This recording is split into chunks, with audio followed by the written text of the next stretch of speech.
Hello student, आज का topic start कर incomplete abortion. Student third year के लिए है। अभी पीछे हम टाइप्स पढ़ा रहे हैं अबॉर्शन का, तो आज है इनकम्प्लीट अबॉर्शन।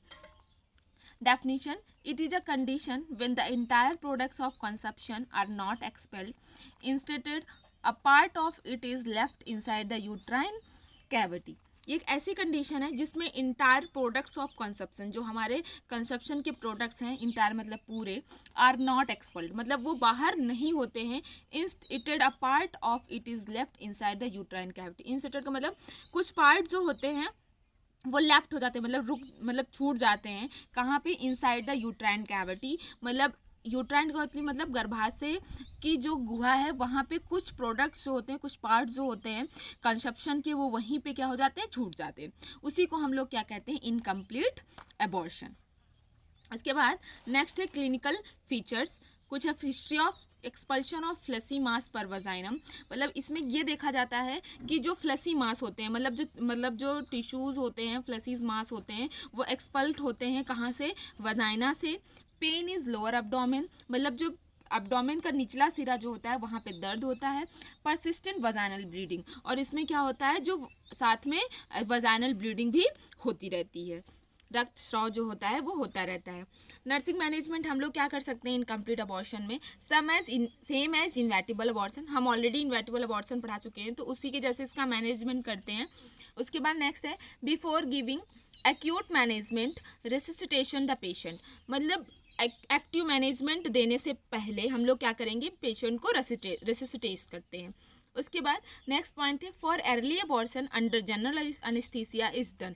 अगर अबॉर्शन जो है वो जल्दी करना है या फिर पहले करना है, तो हम लोग क्या करते हैं? जनरल अनेस्थीसिया दे देते हैं उसको। जनरल अनेस्थीसिया के अंडर में ही हम लोग उसका अबॉर्शन करते हैं। उसके बाद नेक्स्ट है for late abortion under general anaesthesia uterus is explored by finder and product left behind is either removed by ovum forceps और ब्लंट क्यूरिटीज।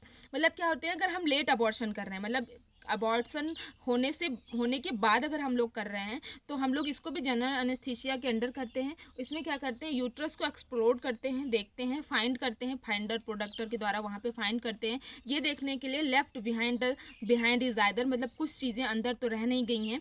अगर रह गई हैं तो removed by ovum forceps. Ovum forceps होता है मेटल का इंस्ट्रूमेंट होता है, और ब्लंट क्यूरिटेज होता है, उसके द्वारा जो चीज़ें अंदर रह गई हैं, कुछ टिश्यूज़ वगैरह जो अंदर रह गए हैं, उनको हम लोग क्या करते हैं? इसके द्वारा रिमूव करते हैं, मतलब बाहर निकालते हैं। In late cases abortion is to be done to remove the bits tissue left behind and removed material is sent for the histological examination. in late cases में हम लोग DNC करते हैं, एक ऑपरेशन है done to remove the bits tissue left behind, जो कुछ tissues अंदर छूट गए हैं उनको हम लोग behind and removed मटेरियल, और उसके अंदर का जो रिमूव्ड मटेरियल वगैरह होता है उसको हम लोग को मिलता है, रिमूव किया हुआ जो हम लोग टिश्यूज अंदर छूट जाता है, उसको हम लोग अंदर से निकाल के DNC के द्वारा ऑपरेशन करके हम उसको निकालते हैं। उसके बाद ये जो मटेरियल्स होते हैं इसको हम लोग एग्जामिनेशन के लिए, इन्वेस्टिगेशन के लिए भेज देते हैं, पता लगाने के लिए इन्फेक्शन वगैरह तो नहीं हो गया है, ऐसा कुछ भी देखने के लिए, और क्यों अबॉर्शन हो गया है, क्या रीज़न था, उसका पता लगाने के लिए जो हम लोगों को मिलता है उसको हम लोग मटेरियल को हम लोग भेजते हैं। इसके बाद नेक्स्ट है साइलेंट और missed abortion.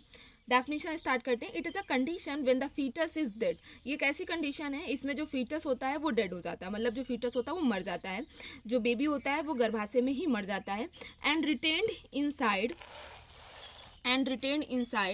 The uterus for more than 4 weeks. और उसके बाद जो हमारा फीटस होता है वो रिटेन्ड हो जाता है, रिटेन्ड मतलब चिपक जाता है, इनसाइड द यूट्रस मतलब यूट्रस के अंदर, फॉर मोर देन 4 वीक्स मतलब 4 हफ्ते से ज़्यादा तक वो उसके अंदर चिपक के रहता है। उसी को हम लोग साइलेंट या फिर मिस्ड अबॉर्शन बोलते हैं। क्लिनिकल फीचर्स क्या है? ब्राउनिश वजाइनल डिस्चार्ज, इसमें जो वजाइनल डिस्चार्ज होगा वो ब्राउनिश कलर का होगा। Subsidence of the pregnancy symptoms, इसमें जो भी प्रेगनेंसी सिम्टम्स होते हैं वो न्यूनतम हो जाते हैं, कम हो जाते हैं। Non audibility of the foetal heart sound, जो फीटल हार्ट साउंड होगा वो सुनाई नहीं देता है। सर्विक्स फील्स फ्रेम, जो सर्विक्स होता है वो फ्रेम पता चलने लगा, दलदली टाइप्स का पता चलने लगता है। रेट्रोग्रेशन ऑफ ब्रेस्ट चेंजेस, और जो ब्रेस्ट में चेंजेस होते हैं वो प्रतिमान हो जाते हैं, चेंजेस होते हैं ब्रेस्ट के वो क्या हो जाते हैं? प्रतिमान हो जाते हैं। उसके बाद इसमें नर्सिंग मैनेजमेंट हम लोग क्या करेंगे, it is as follows. Number 1, uterus less than 12 weeks. अगर जो यूट्रस है, यूट्रस अगर 12 हफ्ते से कम का है, vaginal evacuation is done without delay. तो हम लोग वजाइनल इवैक्यूएशन कर देते हैं विदाउट डिले, मतलब ज़्यादा टाइम लगाए होने से पहले हम लोग वजाइनल इवैक्यूएशन कर देते हैं। Keep in mind the risk of haemorrhage during operation. जब हम लोग इवैक्यूएशन करते हैं तो ये चीज़ दिमाग में रखनी है कि उसको हेमरेज होने के चांसेस हो सकते हैं, हेमरेज होने के रिस्क हो सकते हैं ड्यूरिंग ऑपरेशन, जब ऑपरेशन करते हैं उस टाइम पर।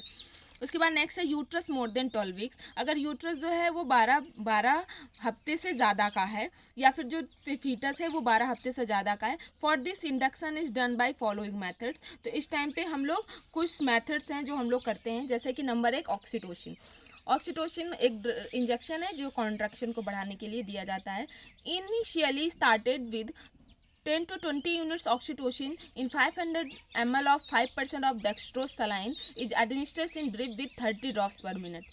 इसमें क्या होता है, मिनिस्टली ऑक्सीटोसिन जो है स्टार्ट कर देते हैं, 10 से 20 यूनिट्स ऑफ ऑक्सीटोसिन जो है वो 500 ml नॉर्मल सलाइन के साथ और 5% डेक्सट्रोज के साथ इसको एडमिनिस्टर करते हैं, ड्रिप के द्वारा करते हैं, और जो ड्रिप होती है उसे हम 30 ड्रॉप्स पर मिनट पे सेट करते हैं।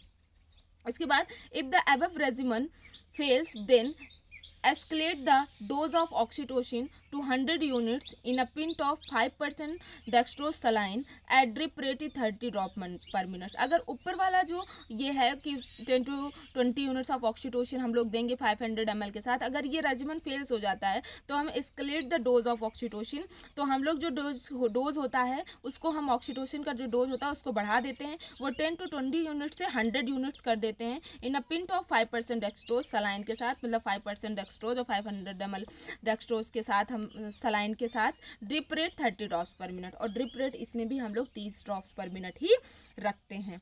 उसके बाद नेक्स्ट है प्रोस्टाग्लैंडिन्स।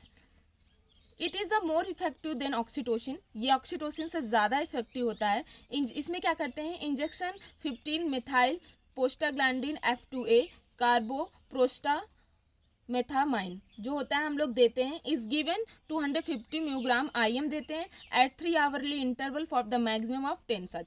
मतलब क्या होता है कि हम लोग इसमें 200 म्यूग्राम देते हैं प्रोस्टाग्लैंडिन, 15 मेथाइल PG F2A जो होता है वो हम लोग देते हैं 250 म्यूग्राम IM देते हैं 3 आवरली इंटरवल, हर 3-3 घंटे में देते हैं फॉर मैक्सिमम ऑफ 10 सच, मतलब 10 बार ऐसा हम लोग मैक्सिमली हम लोग 10 बार उसको हर 3-3 घंटे में प्रोवाइड करते हैं IM के द्वारा।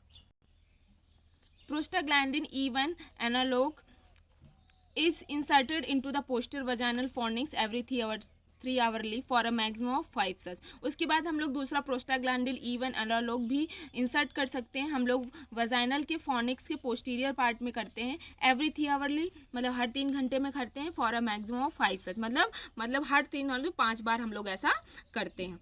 तो अगर आपको इससे रिलेटेड कोई भी डाउट है तो आप हमसे क्लियर कर सकते हैं। Thank you so much.